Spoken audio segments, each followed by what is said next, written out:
2 தெசலோனிக்கர் அதிகாரம் 3 இறைவசனம் 5. கடவுளின் அன்பையும் கிறிஸ்துவின் மன உறுதியையும் அடைய ஆண்டவர் உங்கள் உள்ளங்களை தூண்டுவாராக. 2 தெசலோனிக்கர் அதிகாரம் 3 இறைவசனம் 13. சகோதர சகோதரிகளே, நன்மை செய்வதில் நீங்கள் மனம் தளர வேண்டாம். 2 தெசலோனிக்கர் அதிகாரம் 3 இறைவசனம் 16. அமைதியை அருளும் ஆண்டவர் தாமே எப்பொழுதும் எல்லா வகையிலும் உங்களுக்கு அமைதி அளிப்பாராக. ஆண்டவர் உங்கள் அனைவரோடும் இருப்பாராக. திருப்பாடல்கள் அதிகாரம் 102 இறைவசனம் 2. நான் இடுக்கணுற்ற நாளிலே உமது முகத்தை மறைக்காதீர், உமது செவியை என் பக்கமாக திருப்பியருளும். நான் மன்றாடும் நாளில் விரைவாய் எனக்கு பதிலளியும். திருப்பாடல்கள் அதிகாரம் 103 இறைவசனம் 1. என் உயிரே ஆண்டவரை போற்றிடு, என் முழு உளமே அவரது திருப்பெயரை ஏத்திடு.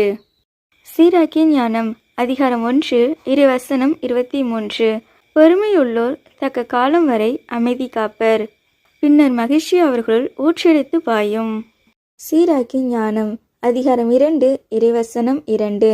உள்ளத்தில் உண்மை உள்ளவனாய் இரு, உறுதியாக இரு, துன்ப வேளையில் பதற்றமுடன் செயலாற்றாதே.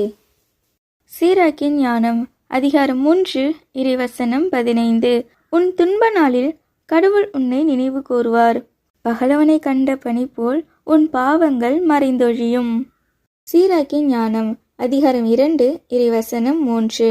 ஆண்டவரை சிக்கென பிடித்துக்கொள், அவரை விட்டு விலகி செல்லாதே, உன் வாழ்க்கையின் முடிவில் வளமையடைவாய்.